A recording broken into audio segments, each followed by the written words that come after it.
हाय ଆମ ଚ୍ୟାନେଲ ବାଲେଶ୍ୱର ଛୁଆରେ ଆପଣଙ୍କୁ ବହୁତ ବହୁତ ସ୍ୱାଗତ। ଆଉ ଆପଣ ପ୍ରାୟ ଲୋକଙ୍କୁ ମାନେ ଆଜିକାଲି ସବୁ ଯୋଉ ସିଟି ଲାଇଫ ଯୋଉ ହେଇଛି ସେଥିରେ ରହିଲେ ଲୋକ ବୋର ହେଇଗଲେଣି। ତ ସିଟି ଲାଇଫରେ ବହୁତ ମାନେ କଞ୍ଜେଷ୍ଟେଡ୍ ଥାନ୍ତି, ବହୁତ ହଲଚଲ ଥାଏ। ତ ସେଥିପାଇଁ ମାନେ ଲୋକ ପ୍ରିଫର କରନ୍ତି ଟିକେ ଗାଁକୁ ଯାଇକି ଶାନ୍ତିରେ ଟିକେ ରହିବା ପାଇଁ। ବଟ୍ ସେଇଟା ସମସ୍ତଙ୍କ ଭାଗ୍ୟରେ ମିଳିନଥାଏ ସବୁବେଳେ। ତ ଆମକୁ ମାନେ ଯେମିତି ୱାର୍କିଂ ଲାଇଫ୍ ଥାଏ, ତ ୱାର୍କିଂ ଲାଇଫରେ ୱାର୍କ କରିବା ପାଇଁ ଲୋକ ସବୁ ବାହାରେ ଆସିକି ଥାନ୍ତି। ତ ତାଙ୍କୁ ବହୁତ କମ ଚାନ୍ସ ମିଳିଥାଏ ଯାଇକି ସହର ମାନେ ଗାଁରେ ରହିବା ପାଇଁ। ଗାଁରେ ଯୋଉ ପାଣି ପବନ ତା ସାଙ୍ଗରେ ଟିକେ ମାନେ ମସ୍ତି କରିବା ପାଇଁ ବହୁତ କମ ଟାଇମ ମିଳିଥାଏ। ତ ଆମକୁ ବି ମିଳିନଥାଏ କାହିଁକିନା ପେଟ ପାଇଁ ବାହାରେ ରହିବାକୁ ପଡିଥାଏ, ବାହାରେ ରହିବାକୁ ପଡୁଛି। ସବୁ ଛୁଟି ବି ମିଳିନଥାଏ। ସେଥିପାଇଁ ବର୍ଷକୁ ଥରେ ହିଁ ଖାଲି ଟାଇମ ମିଳେ ଯୋଉ ଟାଇମରେ ଆମେ ଗାଁକୁ ଯାଇଥାଉ। ତ ଗାଁରେ ଯାଇକି ଟିକେ ଗାଁ ଯୋଉ ଖାଇବା, ଗାଁ ର ରହନ ସହନ ସେଠି ରହିକି ବହୁତ ଭଲ ଲାଗିଥାଏ। କାହିଁକି ନା ସବୁବେଳେ ଯୋଉ ସିଟିରେ ରହିନା ସିଟିରେ ଯୋଉ ଖାଇବା ସବୁ ଭେଜାଲ ଖାଇବା ଦିଅନ୍ତି, ସବୁଥିରେ ଯାହା କେମିକାଲ ପଡିଥାଏ। ଅରିଜିନାଲ ଯୋଉ ଅର୍ଗାନିକ ପୁରା ପିଓର ଫୁଡ ଟା ସେଟା ମିଳେନି। ତ ସେଥିପାଇଁ ଆମେ ସବୁବେଳେ ଆଉ ମାନେ ପ୍ରିଫର କରୁଛେ ଗାଁକୁ ଯାଇକି ଟିକେ ବୁଲି ଆସିବା ପାଇଁ। ତ ସବୁଥର ଭଳିଆ ଏଥର ବି ଆମେ ଦିୱାଲି ଟାଇମରେ ଯାଇଥିଲୁ। ଆଉ ଆମ ଘରେ କୋକୋନଟ ନଡିଆ ଗଛ ଲାଗିଛି। ତ ନଡିଆ ଗଛର ବଡ କିଛିଟା ଗଛ, ଦିଟା ଗଛ ବହୁତ ଛୋଟିଆ ଅଛି, ଯୋଉଟା ମାନେ ନିଜ ହାତରେ ବି ତୋଳି ହବ ଏମିତି ଗଛ ଅଛି। ତ ସେଇଟା ବାବା ବହୁତ ରଖିଥିଲେ ଜଗିକି, କହିଲେ ସେମାନେ ଆସିଲେ ଖାଇବେ। ସେଭ୍ କରିକି ରଖିଥିଲେ। ତ କାହିଁକି ନା ଘର ଜିନିଷ ଖାଇବାକୁ ତାର ଗୋଟେ ମଜା ଟା ଗୋଟେ ଅଲଗା ଥାଏ। ସିଏ ବି ପୁଣି ନିଜେ ତୋଳିକି ଯଦି ଖାଇବ ତାର ମଜା ଟା ଆହୁରି ମାନେ ଭଲ ଲାଗିଥାଏ। ବାବା ତ ପୁରା ସାଇତିକି ରଖିଥିଲେ, କହିଲେ କେମିତି ମାନେ ଆସିଲେ ଖାଇବେ, ସେଥିପାଇଁ ସେ ରଖିଥିଲେ ସାଇତିକି। ତ ଆମେ ଯାଇଥିଲୁ, ତାପରେ ସରଜ ପୁରା ତୋଳିକି ମାନେ ଗଛରୁ ନିଜେ ହାତରେ ଠିଆ ହେଲେ। ମାନେ ଛୋଟ ଗଛଟା, ଏତେ ଛୋଟିଆ ଗଛ ଆପଣ ଦେଖିଲେ ହିଁ ବିଶ୍ୱାସ କରିବେନି ଯେ ଏତେ ଛୋଟିଆ ଗଛରେ ନଡିଆ ହେଇଛି ବୋଲି। ତ ପୁରା ଛୋଟିଆ ଗଛଟା।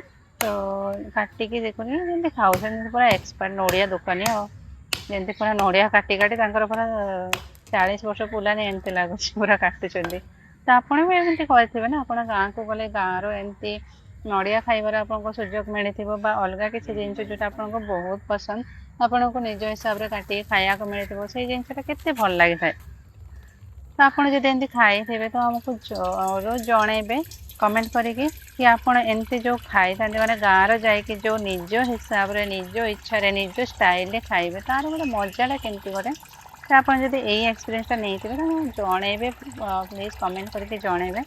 ଆମକୁ ବି ଲାଗିବ ହଁ ଆମକୁ ଯୋଉଟା ଭଲ ଲାଗୁଛି, ଆପଣ କିଛି ଲୋକ ଅଛନ୍ତି ଯାହାଙ୍କୁ ଏଇ ଜିନିଷଟା ଭଲ ଲାଗେ। ସେଥିପାଇଁ ଆଉ ଯୋଉ ଗାଁରେ ମାନେ ଯୋଉ ଯାହାବି ଖାଇବେ, ଯୋଉ ପରିବା ବି ଖାଇବେ, ତାର ଟେଷ୍ଟ ଟା ବହୁତ ଅଲଗା ଥାଏ। ସହରରେ ସେ ଜିନିଷ ଟା ଖାଇବେ ତାର ଟେଷ୍ଟ ଆସିବନି। ଯେମିତି ଆମେ ଘରେ ଯାଇକି ଖାଇଥାଉ, ମାନେ ଗାଁରେ ଯାଇକି ଖାଉ ବନ୍ଧାକୋବି ସିଜନ ଟାଇମରେ ଯୋଉ ତାର ମାନେ ଏମିତି ଟେଷ୍ଟ, ଖାଲି ବନ୍ଧାକୋବି ଘାଣ୍ଟ ଦେଇକି ବା ବନ୍ଧାକୋବି ଶାଗ କରିକି ଆପଣ ଖାଇଦେବେ। ହେଲେ ସେଇ ଜିନିଷ ଟା ଯଦି ଏଠି ଆଣିକି ଆମେ ଖାଉଛୁ ତାହେଲେ ପୁରା ଟେଷ୍ଟ ଲାଗିଥାଏ। ମାନେ ତାକୁ ଯେତେ ଭଲ ସେ ରୋଷେଇ କର, ଯେତେ ମସଲା ଦିଅ, ବାକି ତାର ଟେଷ୍ଟ ଆସିନଥାଏ। ଶାଗ ମାନେ ଖାଲି ଯଦି ଗାଁରେ ଯାଇ ଖାଲି ଯଦି ଶାଗ ଭାତ ଖାଇବେ ସେଥିରେ ବି ଭଲସେ ଖାଇଦେବ। ବାକି ଏଠି ତମେ 10ଟା ପ୍ରକାର ଆଇଟମ କଲେ ବି ଆପଣ ଶାନ୍ତି ହେଇନଥାଏ କେବେ ବି ଖାଇବା ପାଇଁ। ଏମିତି ଥାଏ ଗାଁ ଲାଇଫ ଟା। ଗାଁ ଲାଇଫରେ ମାନେ ଇଭେନ ଯଦି ନିଜ ପୋଖରୀ ଥିବ, ଲୋକ କଣ କରନ୍ତି ପୋଖରୀ ଯାଇକି ମାଛ ମାଛ ଧରିକି ବି ଖାଇଥାନ୍ତି। ତ ବା ଗାଁରେ ଗଲେ ଭେରାଇଟି ଅଫ ମାଛ ମିଳିଥାଏ। ଚୁନା ମାଛ ବି ବହୁତ ମିଳେ। ଆଉ ଯେହେତୁ ଆମ ଘର ଯୋଉ ବାଲେଶ୍ୱରିଆ, ମାନେ ବାଲେଶ୍ୱରିଆ, ତ ସେଥିରେ ଆମକୁ ତ ସି ଫିସ୍ ଖାଇବାକୁ ବହୁତ ଭଲ ଲାଗିଥାଏ। ସମୁଦ୍ର ମାଛ ବହୁତ ମିଳେ ଆମ ଗାଁ ଆଡେ। ଦେଖନ୍ତୁ ଏଠି ଏକ୍ସପାର୍ଟ ଲୋକ କେମିତି ନଡିଆ ଟାକୁ ପିଇ ଦଉଛନ୍ତି, ପଇଡ ଟାକୁ ପୁରା ପଇଡ ପାଣି ଢକ ଢକ ଢକ କରିକି ପିଇ ଦଉଛନ୍ତି। ସତରେ ମାନେ ଏମିତି ଯଦି ପଇଡ ଯଦି ଆପଣ ପିଇଥିବେ, ଆପଣ ଗଳା ଟା ଟିକେ ଖରାପ ହେଇଯାଇଥିବ ଟିକେ ମାଇଣ୍ଡ କରିବେନି। କାହିଁକି ନା ଯୋଉ କ୍ଲାଇମେଟ ଯୋଉ ଚେଞ୍ଜ ଚାଲିଛି ନା, ସେଥିପାଇଁ ଥଣ୍ଡା ଫଣ୍ଡା ଟିକେ ଲାଗି ଯାଉଛି। ସେଥିପାଇଁ ଟିକେ ଗଳା ଟା ବି ଖରାପ ହେଇଯାଇଛି। ତ ସେଥିରେ କିଛି ଖରାପ ଭାବିବେନି, ଟିକେ ଆଡଜଷ୍ଟ କରିଦେବେ ଆଉ। କାହିଁକିନା ସବୁ ଜିନିଷ ଟିକେ ଆଡଜଷ୍ଟ, ଜୀବନ ଟା ତ ଖାଲି ଆଡଜଷ୍ଟ ରେ ଚାଲିଛି। ଆଉ ଯୋଉଟା ଆମେ ଚାହୁଁଛେ ସେଇ ହିସାବରେ ତ କିଛି ହେଇନଥାଏ ନା। ତ ଯାହା ଥାଏ ସବୁ ଜିନିଷରେ ଆଡଜଷ୍ଟ କରିବାକୁ ଚାଲିବାକୁ ପଡେ। ତ ବହୁତ ଭଲ ଲାଗେ ଗାଁ ଲାଇଫ ଟା। ଆପଣ ବି ଯଦି ଗାଁ ଲାଇଫ କୁ ଭଲ ପାଉଥିବେ ତାହେଲେ କମେଣ୍ଟ କରିକି ଜଣେଇବେ, ଆଉ ଲାଇକ୍ ତ ଗୋଟେ କରିବେ। ଦେଲେ ଆମେ ଜାଣିବୁ ଯେ ହଁ ଆମକୁ ଆପଣଙ୍କୁ ବି ଗାଁ ଲାଇଫ ଭଲ ଲାଗେ। ଆଉ ଦେଖନ୍ତୁ ଗାଁ ବାଡୁଆ ଏଠି କେମିତି ପୁରା ନଡିଆ ପୁରା ପାତି ଧରିକି ଠିଆ ହେଇଛନ୍ତି ଯେମିତି ପୁରା କାଟି କାଟି ଖାଇଦେବେ ଏଇନେ। ପୁରା ଗଛଟାକୁ ଏମିତି ଲାଗୁଛି ଯେମିତି ଗଛଟାକୁ କାଟିକି ଖାଇଦେବେ। ତ ଏମିତି ଥିଲା ଆମର ନଡ଼ିଆ ଖାଇବା ପର୍ବ। ତ ମୁଁ ବି ପୁରା ହାଣ୍ଡି ସହ ଖାଇଦେବି ଦେଖିଲ। ହାଣ୍ଡି ଧରିକି ପିଇବାରେ ଯୋଉ ମଜା, ସେଇ ମଜାଟା ଆଉ କୋଉଥିରେ ମିଳିଥାଏ। ଆପଣ କେବେ ଏମିତି ଖାଇଥିବେ କି? ଆଉ ଖାଇଥିବେ ଯଦି ଆମକୁ ଜଣେଇବେ ହେଲା। ଜଣେଇଲେ ବି ଆମେ ଜାଣିବୁ ନା ଆମର କେବେ ହାଣ୍ଡି କିଏ ଆଉ କିଏ ଅଛି। କାହିଁକିନା ଯଦି ହାଣ୍ଡି ଯଦି ନ ଖାଇବା ତାହେଲେ ତ ଯୋଉ ପଇଡ଼ ପିଇବାର ମଜାଟା ପାଇବେ କି? ପାଇବେନି ନା। ଆଉ ଦେଖନ୍ତୁ ଏ କଦଳୀ ଗଛରେ କଦଳୀ କାନ୍ଦି ବି ଝୁଲିଲାନି ବା। ଆଉ କଦଳୀ କାଣ୍ଡା ଝୁଲିକି ଯୋଉ କଦଳୀ ଖାଇବା ନା, ନିଜ ବାଡିରେ କଦଳୀ ପାଚିବ ତାର ମଜାଟା ଦେଖିବେ କେମିତି ହବ ଗୋଟେ।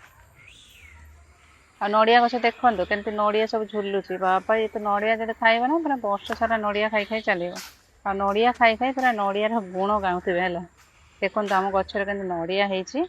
ତ ଆମେ ଗଲେ ନା ଏଇ ନଡିଆ ଯାକ ଏମିତି ତୋଳିଥାଉ, ଆମେ ନଡିଆ ତୋଳିକି ମାନେ ଏଇ ଯୋଉ ଏଟା ବଡ ଗଛ ହେଇଯାଇଛି ନା, ତ ବଡ ଗଛରେ ନଡିଆ ତୋଳିବା ପାଇଁ ଆମକୁ ଅଲଗା ଲୋକର ହେଲ୍ପ ନେବାକୁ ପଡେ। କାହିଁକିନା ଏତେ ବଡ ଗଛ ତ ଆମେ ତୋଳି ପାରିବନି। ଏଇଟା ଦେଖନ୍ତୁ ଆମ ଘର, ଆମେ ଏଇ ଘରକୁ ଯିବା ପାଇଁ ଆମେ ବହୁତ ଏକ୍ସାଇଟେଡ ଥାଉ ସବୁବେଳେ।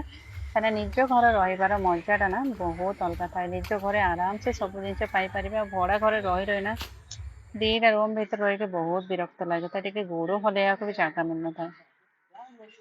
ଏମିତି ପ୍ରାୟ ସମସ୍ତଙ୍କ ଲୋକର ଲାଇଫରେ ହେଇଥାଏ। ତ ଆପଣ ବି ହେଇଥିବ ଆପଣ ଲାଇଫରେ ବି। ତ ଆମ ଚ୍ୟାନେଲରେ ଯୋଡିଥାନ୍ତୁ। Thank you, bye bye.